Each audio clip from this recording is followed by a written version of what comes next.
Amazing partnership.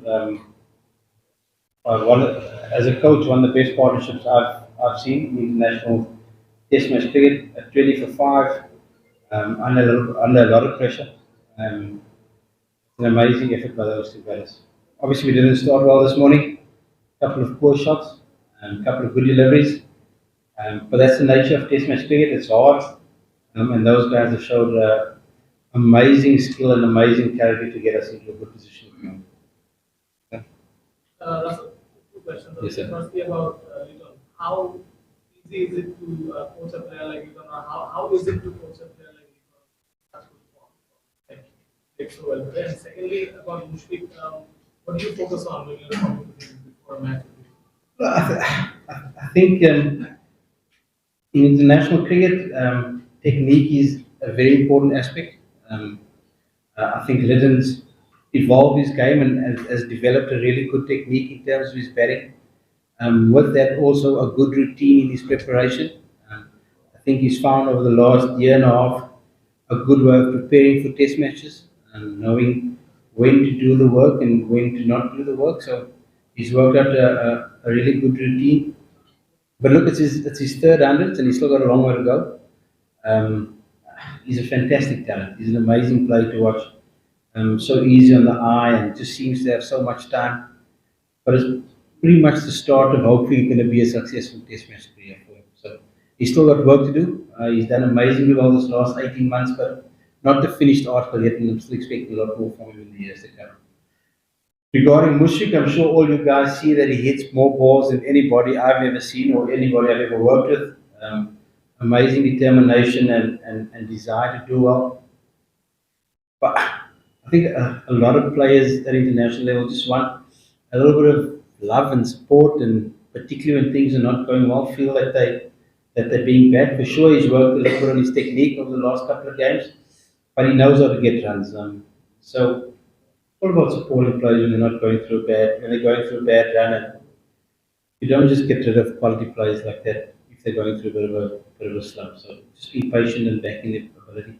With those two out there at 24, I mean, you still had some hope, I'm sure, of them to not at 200 really, but No, look, Test match cricket turns so quickly. We've still got Mossadegh to come, so having that extra bit of cushion also helps us a little bit.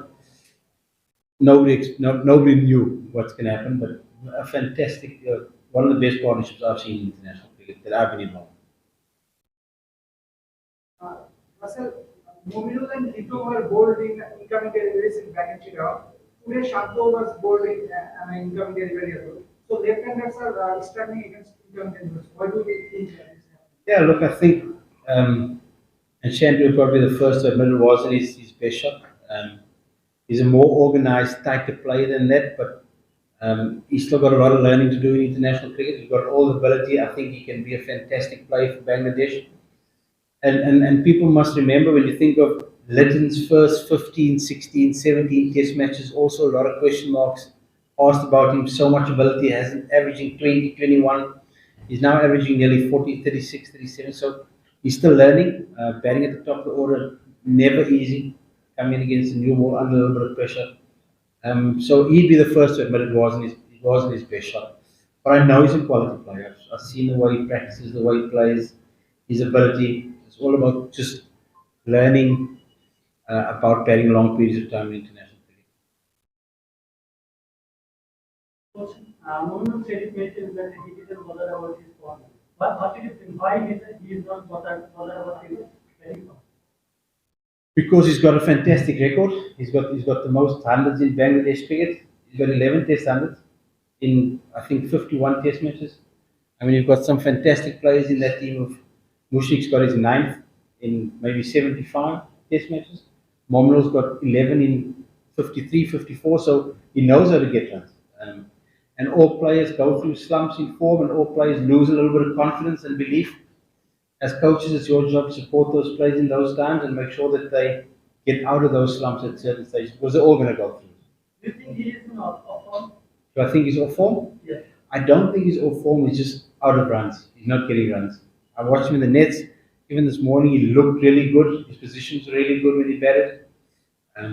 So is out of runs, not out of form. Last three questions.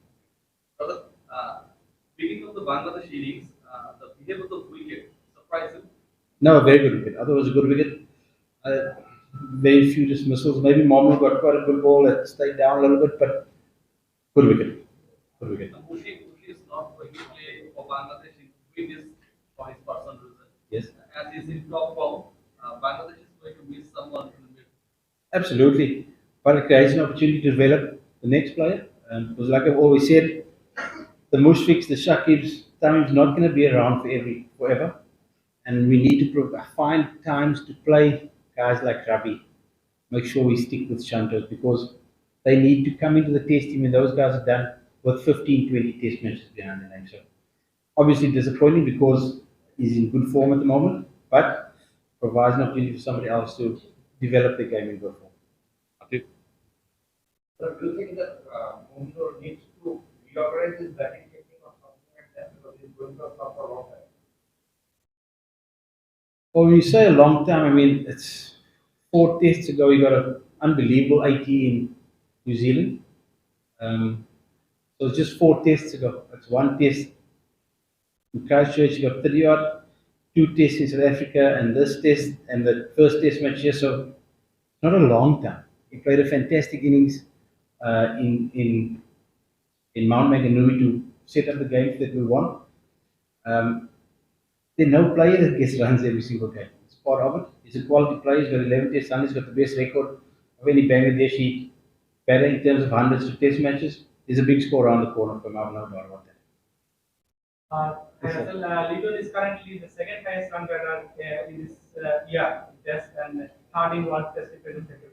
So how impressive he was throughout the. No, he's really taken his game to the next level. I think batting him lower down the order has helped him.